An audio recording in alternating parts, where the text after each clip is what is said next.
စိတ်ဓာတ်ပြင်းပြမှုဇွဲလုံးလားနဲ့ကိုယ်တိုင်စီးပူးရယူရတဲ့ဗဟုသုတတွေကရင်းမြစ်တွေမပြေဆုံးတဲ့ခြေလက်မှာပညာသင်ကြားနေရလဲရည်မှန်းချက်တွေကိုအကောင့်ထဲဖော်လို့ရတယ်ဆိုတာအသက်သေပြသွားခဲ့တဲ့တရုတ်နိုင်ငံအလဲပိုင်းဟူနန်ပြည်နယ်ကအသက်18နှစ်အရွယ်ဇန်ရှီကျဲရဲ့အကြောင်းကိုတင်ဆက်သွားပါမယ်။ဇန်ဟာအင်ဂျင်ပုံစံ၄မျိုးနဲ့မီတာ400အမြင့်ကိုရောက်ရှိနိုင်ခဲ့တဲ့နှစ်ဆင့် rocket တစ်ခုကိုအောင်မြင်စွာတီထွင်နိုင်ခဲ့ပါတယ်။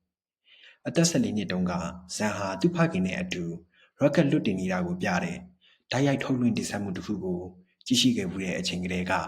rocket တွေတီထွင်လို့စိတ်ပြင်းပြခဲ့ပါတယ်။နီလန်တကြတင်ယူလေ့လာခွင့်မရရှိခဲ့ပေမဲ့လည်းဇန်ကဒူယင်းခေါ်တရုတ်ပြည်မှာသုံးတဲ့ TikTok ပေါ်က DIY ကိုယ်တိုင်လုပ်ဗီဒီယိုတွေကိုကြည့်ရှုလေ့လာပြီးမိမိဘာသာပဲ rocket တည်ဆောင်နည်းတွေကို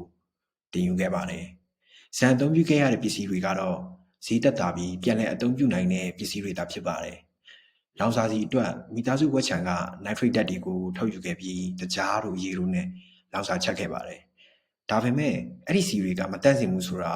သဘောပေါက်ပြီးသွားတဲ့နောက်မှာကျောင်းမှာတင်ယူခဲ့ရတဲ့ဓာတ်ပစ္စည်းစစ်ထုတ်ခြင်း Federation နီလန်ကို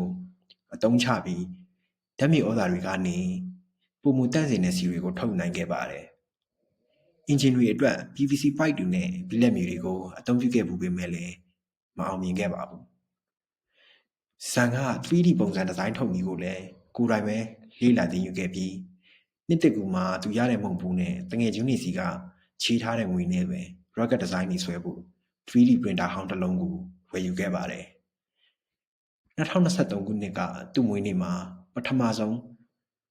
rocket တစ်ခုစမ်းသပ်လွှတ်တင်ခဲ့ပေမဲ့မိုးရွာသွန်းနေတာကြောင့်အောင်မြင်စွာလွှတ်တင်နိုင်ခြင်းမရှိခဲ့ပါဘူး။ဒါပေမဲ့လည်းနောက်တစ်နေ့မှာတော့အောင်မြင်စွာလွှတ်တင်နိုင်ခဲ့ပါတယ်။အချိန်ကြီး100ကျော်အထိစမ်းသပ်လှုပ်ဆောင်ခဲ့ပြီးတဲ့နောက်မှာတော့မီတာ400အမြင့်အထိရောက်ရှိနိုင်တဲ့အင်ဂျင်၄မျိုးတစ်ဆင့်နဲ့ပါတဲ့ rocket တွေအများကြီးနဲ့နှစ်ဆင့်ပါတဲ့ rocket တွေကိုဖန်တီးနိုင်ခဲ့ပါတယ်။ဇန်ရဲ့ကျောင်းကနေသူ့ရဲ့ပြင်းပြတဲ့စိတ်နဲ့ကြိုးစားအထောက်မှုကိုအတိမတ်ပြုတဲ့အနေနဲ့